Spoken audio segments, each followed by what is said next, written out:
Both the proposed parcel and the remnant agricultural title gain direct access from separate access approaches from Range Road 60.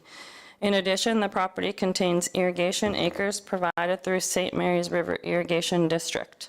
The applicant will be required to work with the irrigation district to reallocate the equivalent irrigation acres, should the subdivision be approved. The proposed subdivision is located within the rural development area west and south of the Tri-Area Intermunicipal Development Plan and the Township Road 120 Area Structure Plan. In reference to the legislation, the South Saskatchewan Regional Plan states that municipalities are to identify their agricultural lands and to limit fragmentation and conversion to non-agricultural uses. Under the implementation section of the plan, Section 5, Efficient Use of Land, it states that the land use framework promotes approaches to reduce the amount of land that is taken up by permanent or long-term developments by utilizing the minimum amount of land necessary. Section 6661 of the Municipal Government Act states that the subdivision authority may require the owner of a parcel of land that is the subject of a proposed subdivision to provide reserve. Money in place of municipal reserve is recommended on the proposed subdivided parcel. Section 2.12, Rural Development Area West and South of the Tri-Area Intermunicipal Development Plan states that the intent of the area is to provide for continued and expanded agricultural operations, excluding CFOs, and greater flexibility for country residential development opportunities where they do not conflict with future urban growth areas and home-based business uses. A vast majority of the lands within the west and south areas of the area contain irrigation. The protection and expansion of irrigation in the area enhances agricultural capabilities and productivity of agricultural parcels and is necessary to support the viability of agriculture in the region and to strengthen the economy. Reduced parcel sizes are encouraged to retain the balance of agriculture and other open space. Parcel areas are recommended at a minimum lot area of 1.5 acres up to a maximum of 10 acres. The county may allow an alternative range of lot sizes based on site-specific considerations. The Rural Development Policy West and South states the subdivision will not impact or hinder the agricultural use on the balance of the quarter section. The subdivision parcel size for an existing farmstead is based on the area incorporating the farm dwelling and the accessory buildings and structures unless there are physical or topographic features which define a more practical, larger parcel. The subdivision parcel has direct or shared easement access to the existing municipal road network or provincial highway. The subdivision of the existing farmstead or vacant parcel retain the same land use district as the remnant. The agricultural parcel remains the balance of the quarter section. The county shall only allow one existing farmstead parcel or single vacant parcel to be subdivided per quarter section. Section 4.1.27, Subdivision Tri-Area IDP of the Municipal Development Plan states that the county shall follow all applicable policies within the Tri-Area IDP related to subdivision for the lands within the IDP boundary. The proposed subdivision is located within the Township Road 120 Area Structure Plan, which envisions the area as appropriate for commercial and light industrial uses.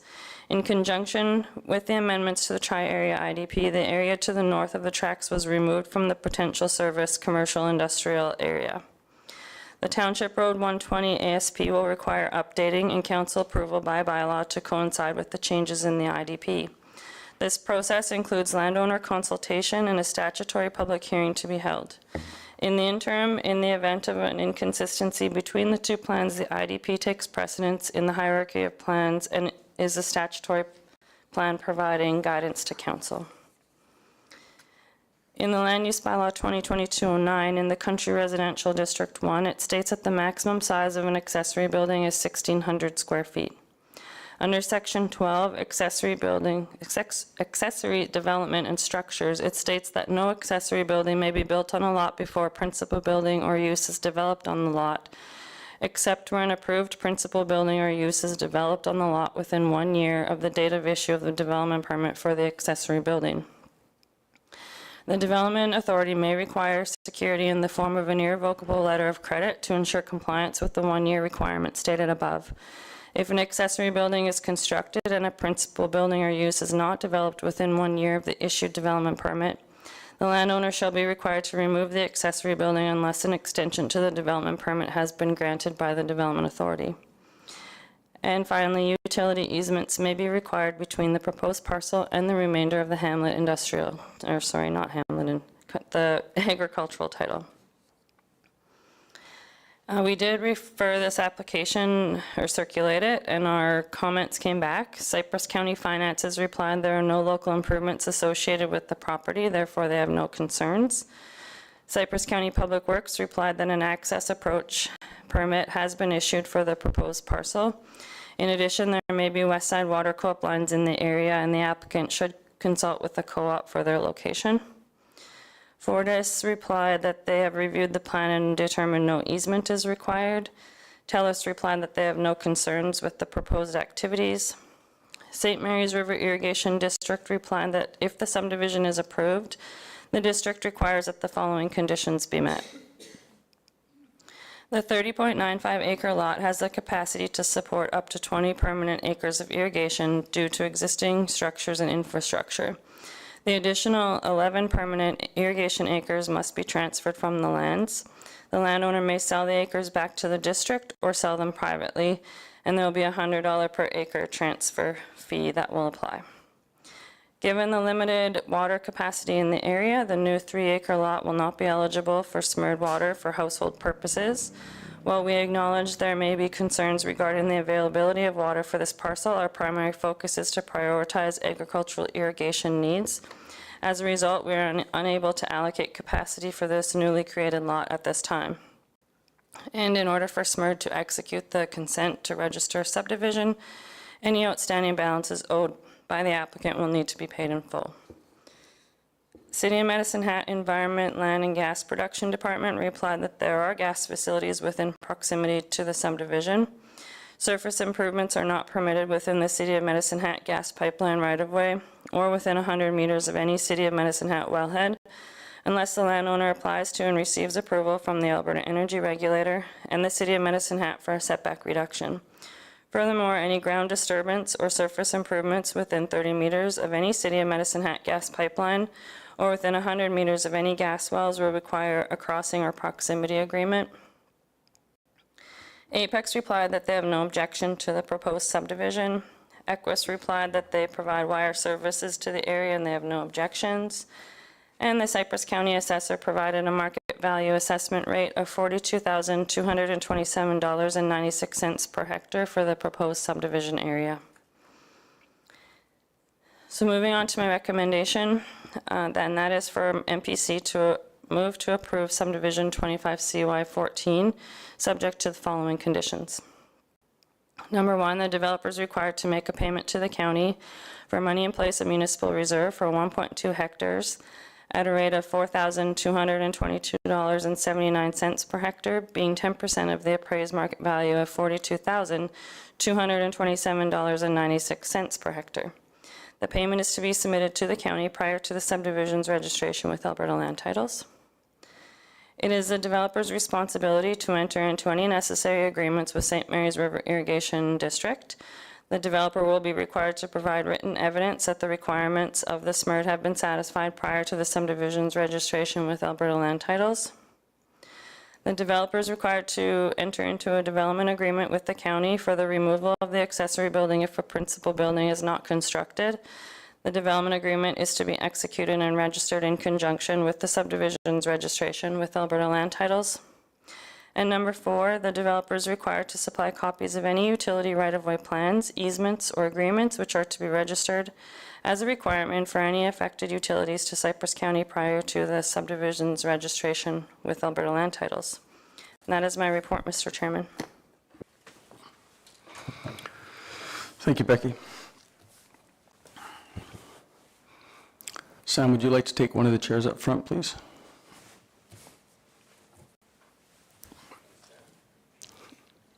Do whatever you want.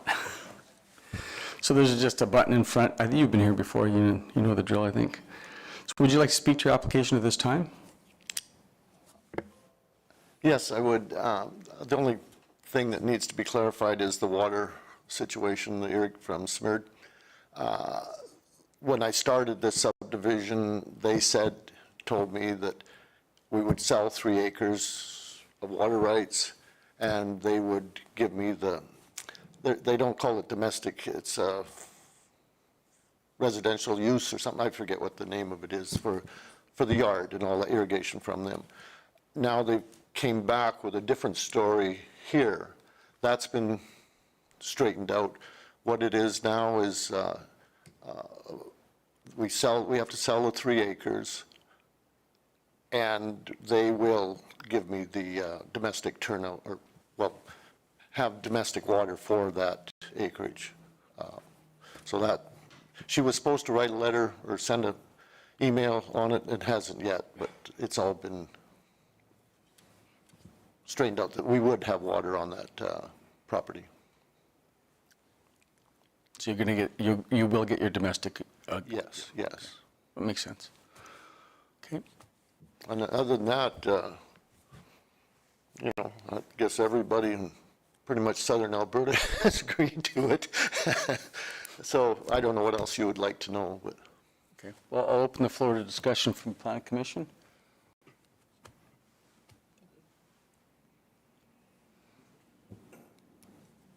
Motions?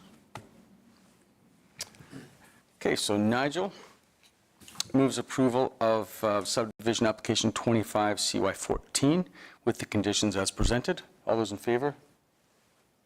Carried. So your subdivision has been approved, subject to meeting the conditions which were previously discussed today. The county will now mail you a copy of your subdivision approval. You're advised to begin working towards completing the necessary conditions and making the arrangements to have the approved subdivided area surveyed if you have not already done so. You have 1 year from the subdivision's approval date to have met all of the approval conditions and to have the surveyed plan submitted to Alberta Land Titles by your surveyor for the registration of the separate title.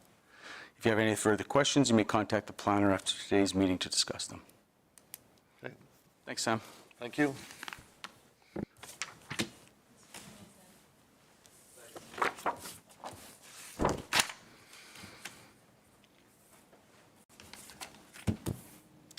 Okay, next application, subdivision application 25 CY11.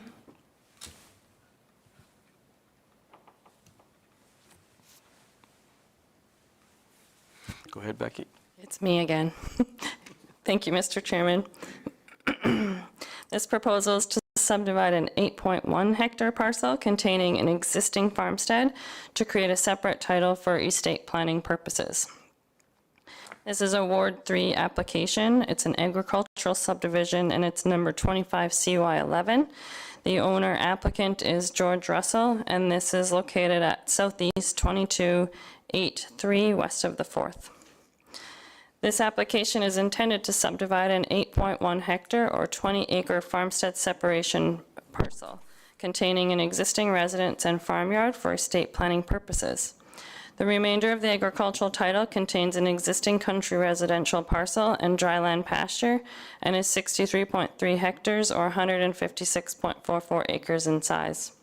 There are no oil or gas wells within a 100-meter radius of the proposed subdivision. The property is located along Township Road 83 and is situated on the boundary of Cypress Hills Provincial Park. The proposed parcel contains an established yard site which gains direct access to Township Road 83. However, the applicant is proposing a 20-meter wide access right-of-way to access the proposed subdivision. As part of the previous subdivision approval, an access right-of-way and easement, Plan 2311799, was registered, which provides direct access to the existing country residential subdivision as well as the remnant agricultural lands. Cypress County Council recently approved Land Use Amendment 2025-18 to rezone the existing subdivision from Agricultural District 2 to Cypress Hills Fringe District.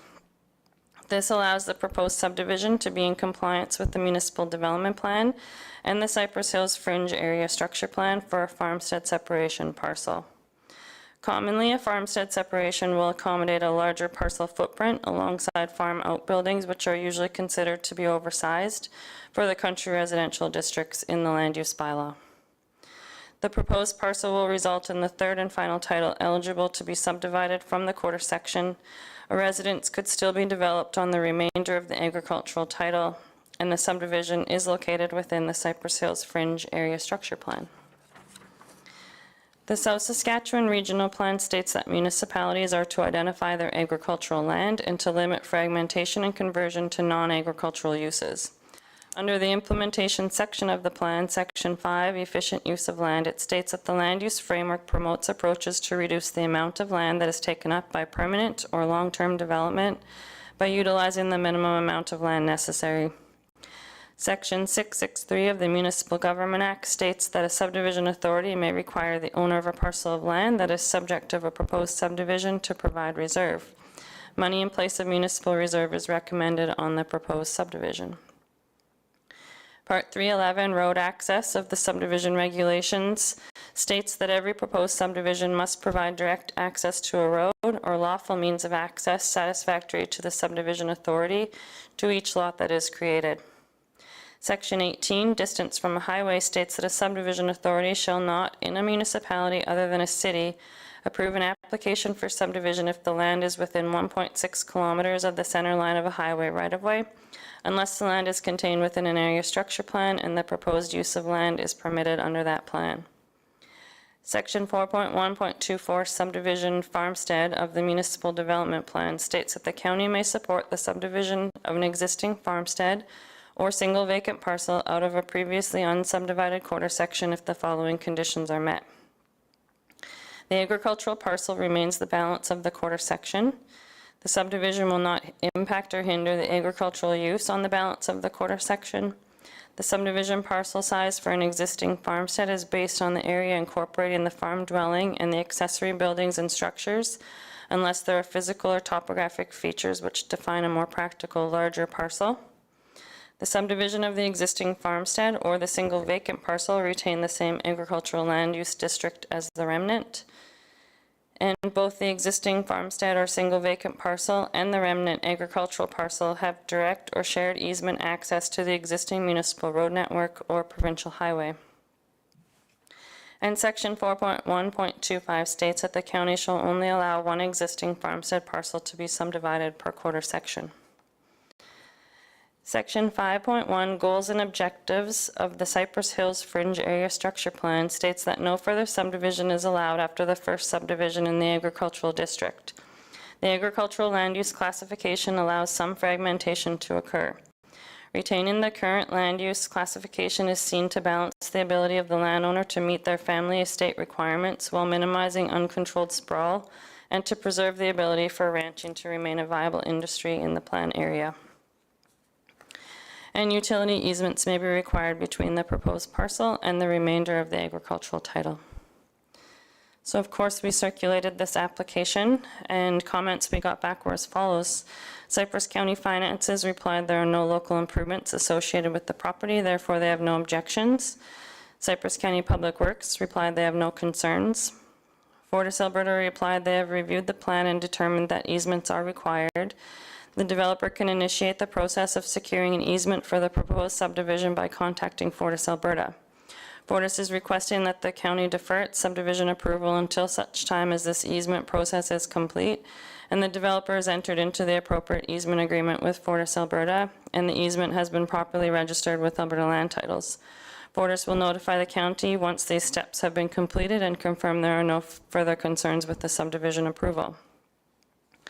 TELUS replied that they will require utility right-of-way in order to provide service to this new subdivision. Please have TELUS's requirement added as a condition of approval. Alberta Historical Resources replied that they have reviewed the captioned subdivision application and determined that in this instance, formal Historical Resources Act approval is not necessary, and submission of a Historic Resources application is not required. Alberta Environment and Protected Areas replied that in terms of the Water Act, the source of water supply for any household that is on the proposed subdivided parcel needs to be on the same subdivided parcel to have a household statutory right under Section 21 under the provisions of the Water Act. No authorization is required for a household statutory right. If the source of supply for the household is not on the subdivided parcel, then a license under Section 49 of the Water Act would be required. I did confirm with Mr. Russell that his water source is a spring, and it is located in the southwest corner of the proposed subdivision. Equus replied that the property is outside of their service area. 40 Mile Gas replied that they have no objections to the proposed subdivision nor road.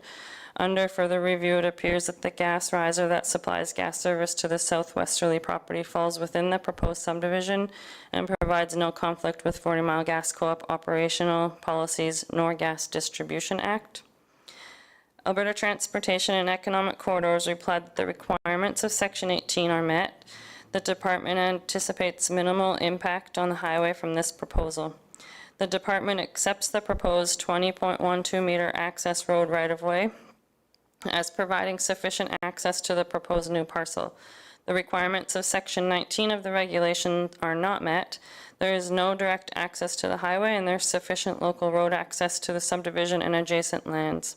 Pursuant to Section 20 of the regulation, Transportation and Economic Corridors grants approval for the subdivision authority to vary the requirements of Section 19 of the regulation.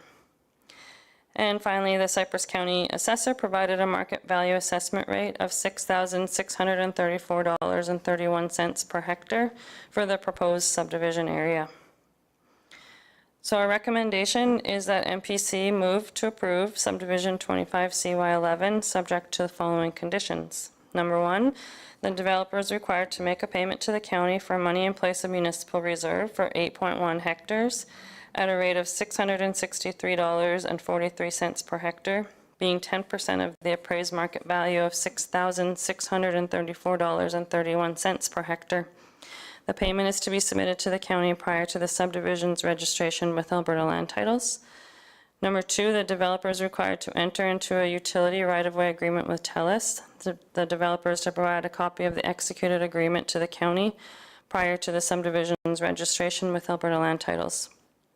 Number three, the developer is required to register an access right-of-way and easement agreement to ensure continued legal and physical access to the proposed subdivision. The access right-of-way and easement agreement are to be registered in conjunction with the registration of the subdivision plan with Alberta Land Titles. Number four, the developer is required to provide written evidence from Fortis, Alberta that the necessary easement agreement has been executed prior to the subdivision's registration with Alberta Land Titles. And number five, the developer is required to supply copies of any utility right-of-way plans, easements, or agreements which are to be registered as a requirement for any affected utilities to Cypress County prior to the subdivision's registration with Alberta Land Titles. And that is my report, Mr. Chairman. Thank you, Becky. George, would you like to come on up and take a chair, please? Brian? Good morning, everyone. Morning, George. Would you like to speak to your application at this time? I think they've covered everything sufficiently, so I have nothing to add. Just answer some questions if you have them. Okay, I'll open the floor to discussion from Planning Commission. Oh, just hold on. Go ahead, Bill. I guess the question really would be for Becky. In the Fortis, Alberta, they asked that the easement be required and suggested that the county defer its subdivision approval until this easement process is complete. Has anything been done? Through the chair, so we've listed it as a condition so that it is taken care of prior to the subdivision's registration. So if we approve it today, then the applicant will go out and complete the conditions. We wouldn't endorse the subdivision until Fortis has been satisfied through that agreement.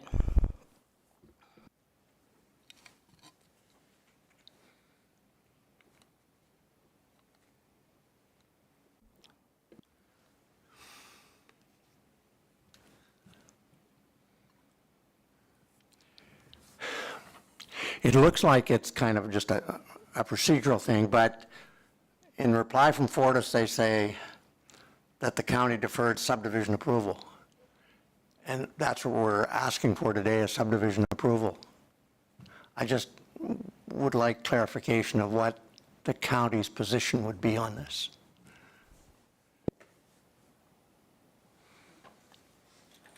Keelan, go ahead. Thank you, through the chair.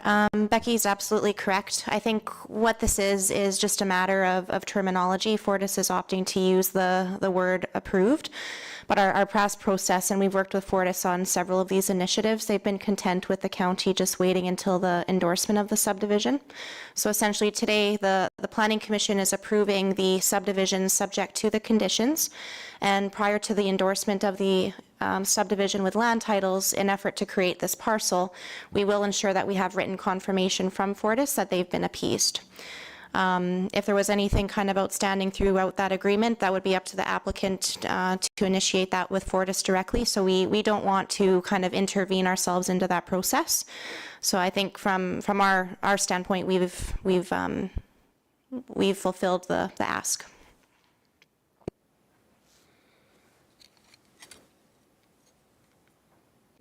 Thank you.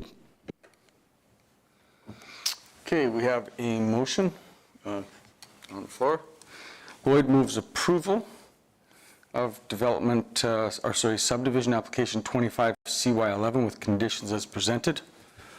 All those in favor? Carried.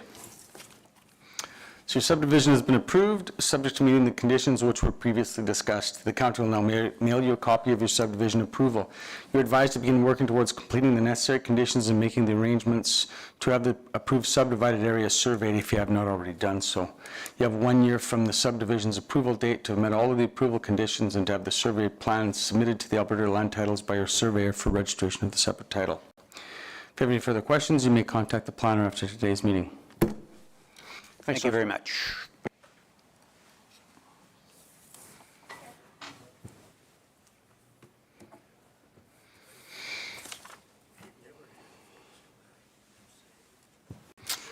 Okay, our remaining item to deal with today is the planners, 6.1, the planners report. Thank you, through the chair. Planner's report for September is quite slim. Planning Commission's probably noticed.